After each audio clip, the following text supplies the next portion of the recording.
میرا جنید بھائی سے یہ ریکویسٹ ہے کہ مجھے وظیفہ بتا دیں کہ میرا کیس چل رہا ہے کورٹ میں اس سے باہر نکلنا چاہتا ہوں، پھنسا ہوں۔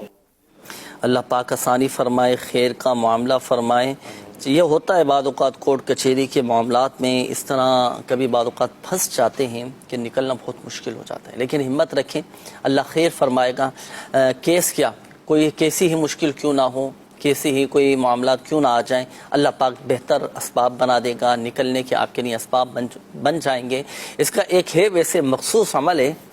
جو اس طرح کے کیس میں کورٹ کچہری کے معاملات میں پھنس جاتے ہیں، نہ حق کسی کو پھنسا دیا جاتا ہے، نہ حق کسی پر الزامات لگا دیے جاتے ہیں۔ اگر وہ چاہتا ہے کہ میں اس سے بری ہو جاؤں، میں اس سے نکل آؤں، تو اس کا ایک مخصوص وظیفہ ہے کہ میں ایک کیس میں پھنس گیا ہوں، اللہ پاک عافیت والا معاملہ فرمائے۔ میں ایک ایسا وظیفہ عرض کرتا ہوں جو میرے شیخ طریقت امیر اہل سنت دامت برکاتہم العالیہ نے عطا فرمائے کہ اللہ نہ کرے اگر کوئی کسی کیس میں پھنس جائے، نہ حق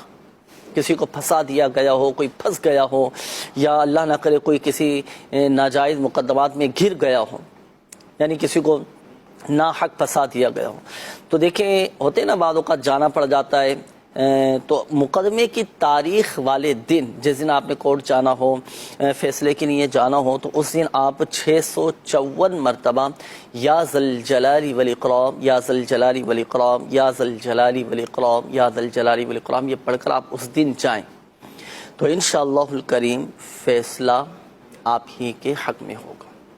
جی اچھا، دیکھیں یہاں ایک بات میں عرض کرتا چلوں، اگر آپ حق پر ہونا، صحیح ہے،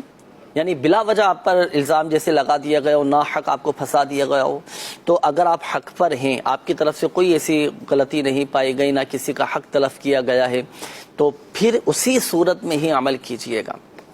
کہ ناحق پڑھنے والا یہ از خود مصیبت میں گرفتار ہو سکتا ہے، یہ یاد رکھیے گا۔ اب ایسا نہ ہو کہ کسی نے معاذ اللہ کسی کو حق تلف کر دیا، کسی کو جان بوجھ کر کسی کو نقصان پہنچا دیا، کسی کا حق دبا کر بیٹھ گیا اور پھر بولے میں وظیفہ بھی پڑھوں۔ کسی کے ساتھ ناجائز کرنا یہ تو مناسب بھی نہیں ہے، قیامت کے دن اللہ کی بارگاہ میں جواب دینا ہے۔ تو بہرحال اس چیز کا خیال رکھیے گا۔ بہرحال جو آپ کا وظیفہ تھا وہ آپ کو بتا دیا گیا، اللہ نہ کرے ہمارے دیگر مدنی چینل کے ناظرین وہ بھی اس وظیفے پر عمل کر سکتے ہیں، انشاءاللہ الکریم فائدہ حاصل ہوگا۔